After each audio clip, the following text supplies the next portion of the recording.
Vamos lá. O Vinícius Lira, ele mandou aqui, ó. Arthur, antigamente você falava sobre os vouchers para resolver problema da educação. Você ainda acredita ou tem solução para a educação? Vamos lá. Eu acho que voucher é um bom sistema para educação. Hoje ele não poderia ser aplicado, né? Voucher, para quem não entende, é o seguinte: em vez do Estado gastar mais do que uma escola, uma mensalidade de escola particular, ele gasta mais do que isso com o aluno e entrega um resultado pior. O governo entregaria um voucher para que os pais escolhessem escolas particulares para colocar os seus filhos, tá? Muita gente chama isso, a privatização da educação, é a educação a serviço das grandes empresas, não tem nada a ver. O conteúdo programático é regulado pelo MEC, independentemente da escola ser pública ou privada. Agora, mesmo porque se isso é privatização, o Lula foi o cara que mais privatizou a universidade com o ProUni e o FIES, né? não, e mais do que isso, então o SUS é privado. É privatizado, porque 80% do SUS, a prestação de serviço é feita por entidades privadas. Agora, o lance é o seguinte, isso seria inconstitucional, seria uma reforma constitucional muito profunda, que eu acho que o Brasil não teria tempo para discutir isso em um mandato. A proposta do MBL, a proposta da missão para a educação, ela consiste em algumas coisas objetivas. Número 1, acabar com a aprovação automática. Não existe esse negócio que o aluno passou de ano porque sim. Inclusive, não sei se vocês viram, eles baixaram a quantidade de matérias que você precisa passar para você ser aprovado e, de repente, os estados como, por exemplo, o Rio Grande do Norte estão com aprovação de mais de 98% dos alunos. Que mágico, né? Que coisa maravilhosa. Então, acabar com a aprovação automática. Tende a haver sanção, inclusive financeira, de programas como o Pé de Meia ou Bolsa Família pro aluno e pros familiares dos alunos que agridem professores. Vai ser disciplina na marra. Você bateu no teu professor, tua mãe perdeu o Bolsa Família, irmão. É assim que vai funcionar. Entendeu qual é que é? Outra coisa, benefício em dinheiro para os bons desempenhos. Professor, coordenador, diretor, agente escolar de escolas que estão apresentando melhores resultados tem de ter benefício financeiro. Sabe quem é contra isso? Você não vai acreditar. Sindicato. Você acredita que os sindicatos dos professores são contra benefícios financeiros para bons professores, bons diretores, bons agentes de educação? É um absurdo isso, tem que ter isso. Outra coisa, o Brasil, a gente tem uma limitação orçamentária, tá? Não dá para dizer que a gente vai transformar isso, mas o Brasil precisa de mais escolas cívico-militares. Outra coisa, mesmo as escolas que não são cívico-militares, precisa de ensino integral. Quando eu fui candidato à prefeitura, a gente fez o programa Escola 360, que o Guto, como deputado estadual, aprovou aqui no estado de São Paulo, que é a escola aberta, inclusive de final de semana, para que as crianças tenham um lugar para ir e não fiquem largadas na rua. Certo? A escola passa a ser um centro de esportes, de cultura, e o cara passa a ter orgulho da escola que ele estuda. E aí, cara, eu ousaria dizer uma coisa, que isso também é uma reforma um pouco mais profunda, mas eu acho que a gente deveria diminuir o conteúdo programático obrigatório do MEC, tá? A gente deveria focar mais em língua portuguesa, matemática e dar um pouco mais de liberdade de cátedra para que as escolas regionalmente decidam aquilo que faz mais sentido para elas ensinarem. Né? O conteúdo programático brasileiro é um dos mais extensos do mundo e os resultados da educação brasileira é um dos piores do mundo. As melhores nações não entucham de conteúdo programático obrigatório nas escolas. Elas põem muito fortemente um tronco de lógica e matemática, um tronco de linguística, e a escola decide como vai ensinar história, como vai ensinar geografia, como vai ensinar o resto, de acordo com o que faz mais sentido para aquela região. E os resultados estão aí. Né? A gente está para trás, o mundo inteiro está muito melhor do que a gente. Ô, Homer. Vamos lá. Tem a pergunta aqui do Anderson Grachilken. Ele está perguntando qual é a opinião de vocês sobre a diminuição da maioridade penal. Aqui na minha cidade, um jovem tirou a vida de 2 homens trabalhadores e repercutiu nacionalmente. A gente é absolutamente a favor da redução da maioridade penal, cara. Mais do que isso. Eu acho que a maioridade penal, como é em outros países, ela não deve nem discutir tanto a idade, mas o crime que foi cometido. Existem países que se você tem 13 anos, se você estuprou uma garota e você matou essa garota, você vai ser preso como adulto. Você cometeu um crime de adulto, cara. Então você tem que ser preso como adulto, tá? Mais do que isso, o crime organizado hoje se utiliza justamente do fato de você ter menores de idade para pôr esses caras para cometerem os crimes, né? E eventualmente saírem mais cedo da cadeia para continuar cometendo crimes. Então, sim, nós somos completamente a favor da redução da maioridade penal. Não acho que isso por si só seja a resolução de problema, tá? Eu acho que isso é parte da solução, mas mais do que isso, né? Uma coisa que a gente vem falando bastante a gente precisa instituir, tá, um combate ao crime organizado que entenda as facções criminosas como um exército inimigo guerreando contra o nosso país. É isso. uma justiça especializada, presídios especializados para acabar com o crime organizado. Porque a impunidade e as próprias guerras entre as facções do crime organizado geram uma sensação de impunidade que promove o crime desorganizado. Então, por exemplo, eu vi até esses dias o rapaz, você viu que o rapaz roubou o cordão do outro, engoliu e o cara bateu nele? Você viu isso daí? Não. Cara, um vídeo bem chocante, um moleque de 13 anos rouba o cordão de um cara, o cordão de ouro, o cara pega ele, o moleque põe na boca e engole o cordão. Mano, aí ele começa a bater no moleque, mas assim, chutar a cabeça dele no asfalto e os caras, para que você vai matar ele, para que você vai matar ele. E o cara me devolve. E é aquela questão.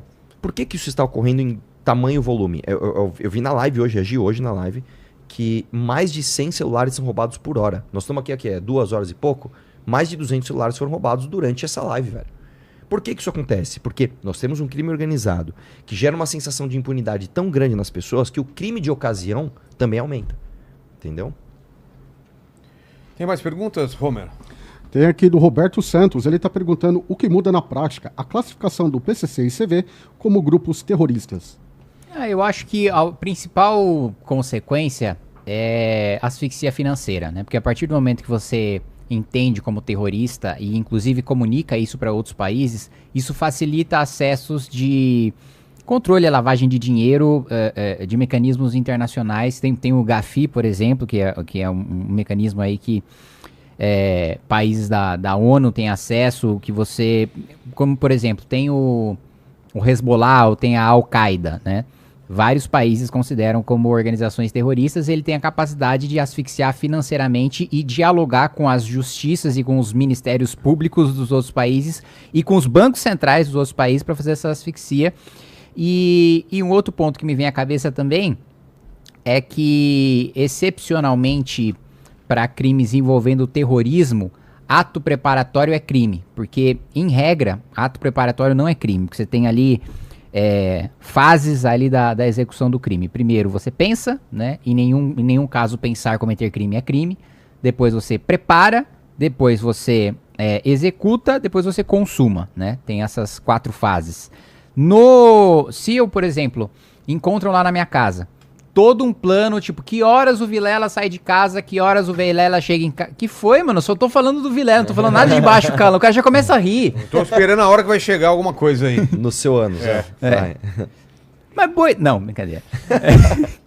Então, se encontrar em casa, né? A polícia chega em casa, acha um mapa lá, puta, o Vilela faz esse caminho, saindo de casa, vai pro trabalho. No caso dele, né? Não tem esse caminho. Tem esse caminho, é só tipo assim, ele sobe, desce, né? Do quarto pro trabalho dele, ele come em tal lugar e tal. E aí eu escrevo assim, plano para sequestrar o Vilela, né?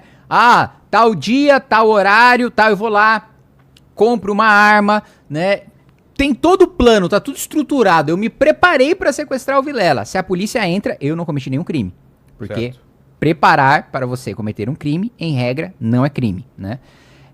Agora, quando você é uma organização terrorista, você se preparar para cometer um ato de terrorismo é crime. Já no ato preparatório, você pode ser preso, sem que você tenha começado a executar o crime. Vamos lá, tem a pergunta aqui da Camila Guzmão Santana. Ela quer saber qual é a visão política e social de vocês em relação à lei de cotas no Brasil, principalmente cota racial e suas entranhas nas universidades. Cara, absolutamente contrários. Primeiro porque isso é institucionalização do racismo. Começa por aí, você fica separando as pessoas em brancos e pretos, indígenas. Segundo porque, mesmo que você seja a favor, existe um problema que é impossível de ser solucionado. Diga pra mim quem é que vai estipular quem deve ou não deve pegar cota. Hoje é autodeterminação. E aí você tem algumas pessoas abusando disso, né? Pessoas claramente brancas se declarando negras. Claramente brancas? Pois é. E você tem pessoas que claramente são negras sendo barradas por tribunais racistas. Você viu o caso da menina de medicina? Não. Cara, ela passou em medicina. Tipo, cara, ela não passou... Mano, pra você passar em medicina, você tem que estudar pra caramba, a realização de um sonho, se dedicou, passou, usando cotas. Aí, o tribunal racista olhou pra ela e falou assim, não, você não é negro o suficiente. Você não tem os fenotípicos suficientemente estabelecidos para que você sofra preconceito estrutural na sociedade. Pelo amor de Deus, cara. Não, eu lembro que quando começaram esses programas, né, de cotas, acho que foi 2005, 2006, eu era bem criança, teve um caso, acho que foi em Brasília, no UNB, que eram 2 irmãos gêmeos. Um foi considerado apto... Foi capa da Veja, não é? Foi capa da Veja. Um foi considerado apto a estar na cota e o outro não. Pô, irmãos gêmeos, cara. Ou seja, se é uma questão de reparação histórica, eles têm o mesmo histórico familiar. Se é uma questão ali de fenótipo, eles são gêmeos, né? E ainda assim você teve essa diferenciação. Então, assim, e para além disso, acho que tem uma questão também da cota, que é o seguinte, quando você coloca a cota, você fala assim, ó, no caso da universidade especialmente, nós não conseguimos, né, o Estado, o poder público não conseguiu ofertar uma educação pública de qualidade para que aquela pessoa ou aquela determinada classe social conseguisse alcançar uma vaga na universidade por si só. Então vamos criar uma cota para que essa pessoa consiga acessar, né? Se fosse isso, mas ao mesmo tempo falar, ó, vou fazer uma política pública muito boa para melhorar a educação na base da próxima geração, para que essa próxima geração consiga então acessar a universidade sem precisar da cota. Se fosse isso, você até teria uma desculpa ali de ser uma questão geracional. O ponto é que isso não acontece. A gente cria cota ali na universidade para tentar resolver um problema de uma falha da educação estrutural na base, mas sem começar uma política para melhorar essa educação estrutural na base. Então a gente continua com uma educação básica muito ruim e faz ali um remendo na universidade para que aquela pessoa ou aquela determinada classe social consiga acessar essa universidade. Esses movimentos identitários também, raciais, eles trabalham com uma manipulação de estatística que é curiosa, né? Porque quando o pardo vai preso, pro movimento racial, ele é negro. Agora, quando o pardo vai tentar entrar na universidade, ele é branco, né? Então, eles mudam o sarrafo de acordo com a conveniência da narrativa. E eu acho que um ponto é o seguinte, sempre que a gente vai tratar de qualquer política pública, a gente precisa analisar qual que é o problema que a gente está tentando solucionar. Bom, o problema que nós estamos tentando solucionar é, no caso das cotas sociais, os mais pobres não conseguem entrar na universidade. No caso das cotas raciais, os negros, os indígenas não conseguem entrar na universidade. Pois bem, não conseguem entrar na universidade por quê? Porque não passa no vestibular com a mesma nota de corte que os outros. Não passa com a mesma nota por quê? Porque teve uma educação pior? Então, a solução é melhorar essa educação, né? Então, assim, a gente precisa identificar o problema em vez de dar uma solução populista para esse problema. Ah, mas... E o cara que já teve uma formação ruim, que já ficou pra trás, que não dá pra devolver ele pra escola? O cara tem um cursinho público, tem qualquer outra coisa que melhore as condições dele pra que ele possa competir no vestibular, que não seja exigir uma nota menor dele? Não lhe parece que exigir a nota menor é a solução mais rasa possível para o problema? Cenário tal, o Renan não vai pro segundo turno, não ganha eleição tal. Como que sai a missão dessa eleição se ele chega a 15%, 17%? Cara, mesmo que o Renan não existisse, tá, a missão vai fazer uma eleição absolutamente maravilhosa. Nós somos o projeto mais interessante dessa eleição. Nós somos o único projeto que as pessoas têm, assim, vontade de defender, vontade de fazer parte. Nós somos o único projeto que tem militância de verdade, velho. Moleque que fala, meu irmão, eu não quero um centavo, eu quero ajudar a editar vídeo, eu quero estar com vocês, eu quero estar próximo, eu quero entender como é que funciona, eu quero aprender sobre política, eu quero ser uma liderança um dia, eu quero estar junto. Nós somos o único projeto que tem isso. Eu tenho certeza absoluta, cara, a missão vai ter muito voto de legenda, tenho certeza. Do cara olhar e falar assim, cara, eu gosto de todo mundo, só vou meter uma legenda aqui e vambora. Eu vou te falar isso baseado em realidade. Quando eu fui candidato a prefeito em 2020, eu era muito menos conhecido. O MBL tinha muito menos figuras. O Minato nem aparecia, por exemplo. Tá? E nós tivemos... Era bem melhor, né? Mas foi surpresa também escolherem o Renan, que não era a figura mais conhecida do MBL e tal. Sim. Se falou muito, não sei se foi só por brincadeira ou em algum momento vocês chegaram mesmo a pensar no Danilo como candidato, ou era uma zoeira? Vamos lá. O que acontece é o seguinte, só terminar o negócio da prefeitura, porque a gente teve recorde de voto em legenda no partido que não era nosso. Certo. No Patriota. Então a gente tem certeza que vai força. Dito isso, vamos lá, sobre o Renan. O que acontece é o seguinte, o Renan, ele nunca quis ser candidato por um motivo muito nobre, cara. É uma coisa muito... Eu nunca vi no discurso dele também uma preparação pra isso. Como assim? Nos vídeos, antes eu nunca vi essa construção, sabe? É por isso que é muito louco. O Renan, ele tem isso é uma coisa, cara, que só quando você trabalha com uma pessoa como o Renan, você entende. O lance é o seguinte, o Renan é desprovido de vaidades, no sentido de protagonismo. O Renan, ele sempre foi o cara que passou a bola. O Renan sempre trabalhou de graça pra todo mundo. O Renan, e tem várias outras pessoas que fazem isso. O Pedro, que agora é pré-candidato no Paraná, o Pedro foi o cara que me trouxe o MBL, o Pedro me coordenou a fazer um monte de vídeos, na época que ele não tinha a menor pretensão de ser candidato a nada. Ele faz porque acredita. O Renan é o maior expoente disso. O Renan é um cara que ele é um distribuidor de ideias. Ele olha pro Minato e fala, cara, Minato, você é bom nisso, é ruim naquilo, você tem que fazer tal coisa, eu vou te ajudar. Puta, Kim, você é bom nisso. Pô. Eu vou dar um exemplo pra você falou do Holiday. Sabe quem inventou o nome Fernando Holiday? Não. O Renan, bicho. O Renan inventou essas coisas. Então, ele é esse cara. O Renan é esse cara. E aí o que aconteceu? E por que teve essa virada? Aí, bom, precisamos de uma figura popular a fim de fazer as coisas. Vamos, que nome Danilo. Você pode falar? Além dele, você pensar em outro. Só o Danilo. No Danilo. Pensamos em mim primeiro. Né? Bom, sou do time. Só que, cara, é um risco muito grande. Você consegue pegar uma liminar ou disputar subjúdice. Só que é um risco muito grande de você decepcionar a sua militância no meio de uma corrida eleitoral. Seria uma responsabilidade da nossa parte, principalmente da minha, porque eu seria o principal, de fazer tudo isso em volta de um nome que poderia cair burocraticamente a qualquer momento. Pensamos em mim primeiro, não posso. Vamos em quem? Bom, vamos no Danilo Gentili. O Danilo Gentili é um cara popular, tem muita capilaridade com pessoas mais pobres, com o Nordeste, com mulher, com tudo que é difícil de você conquistar. Só que o Danilo Gentili, cara, ele ganha muito dinheiro, ele tem o trabalho privado dele. É uma missão que pro Danilo Gentili seria pesada demais. Então foi uma decisão dele não ir pra frente, também, não de vocês. Não foi dele. A gente, isso antes de ter partido, tá? A gente conversou com ele, a gente queria ele candidato. É porque ficava naquilo, a gente nunca sabia se era brincadeira. Não, era sério. Era sério,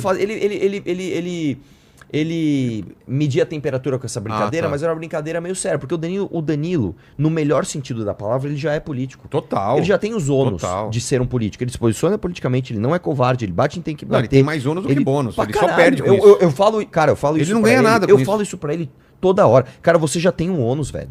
Você só não tem o bônus, que é estar no poder e poder realizar. Se ele fosse candidatar, não vai mudar nada. O pessoal vai continuar batendo da mesma forma. O problema é que ele perderia os contratos.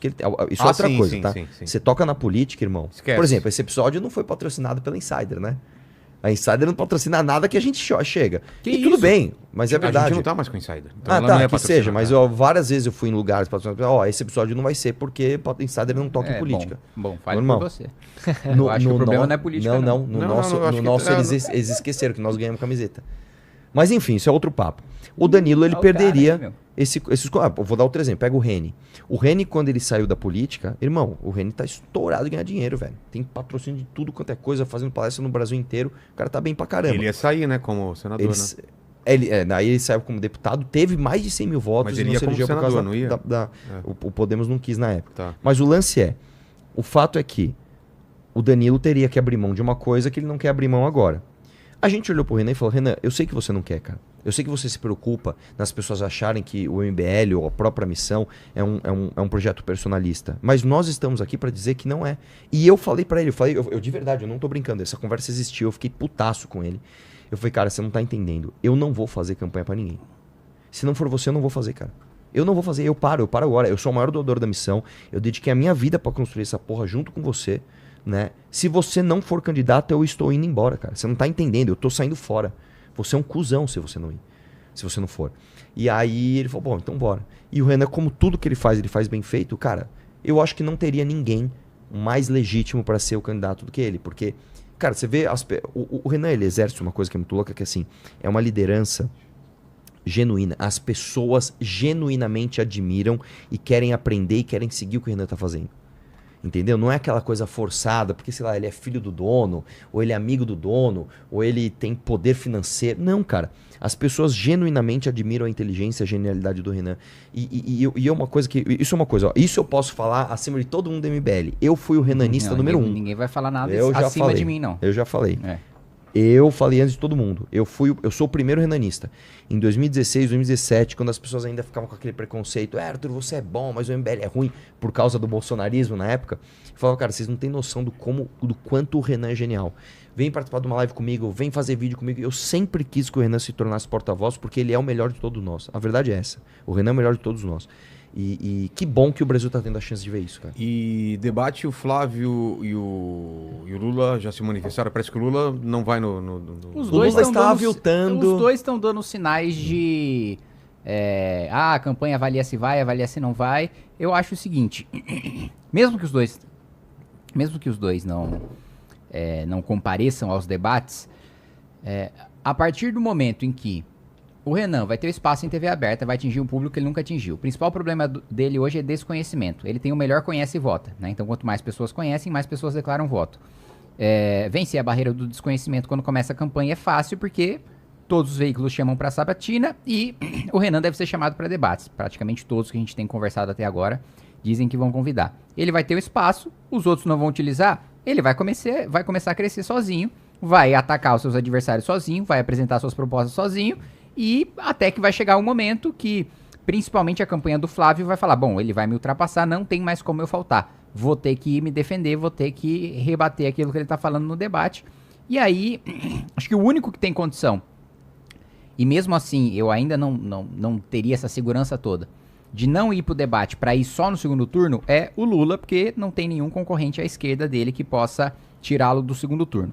O primeiro turno tá aberto. O primeiro turno não tem nenhuma garantia de que ninguém vai pro segundo turno, então eu acho que ainda pode ter a gente soube, né, já que a campanha do Flávio não ficou ameaçando que o Flávio não vai, mas disse, olha, não chamem o Renan, né? Isso já até saiu na imprensa, saiu do Metrópolis, que a campanha do Flávio tá pedindo pros veículos que o Renan não vá. É o efeito Streisand, né? Quanto mais... É que ele não achou que fosse vazar, né? Ah, tá.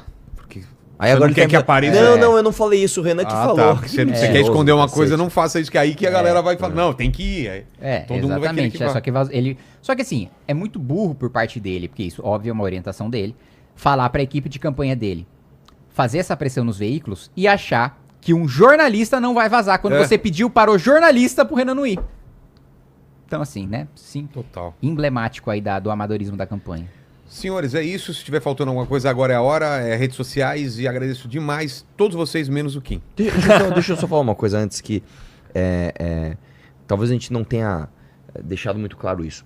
O Minato que tá aqui com a gente, ele veio por uma razão, né? O Minato é amigo de infância do Kim, é um cara de confiança nosso, é um cara que coordenou as nossas campanhas em 2018, um cara que me ajudou demais em 2020. Se não fosse ele, cara, a gente estaria com a campanha de cabeça para baixo.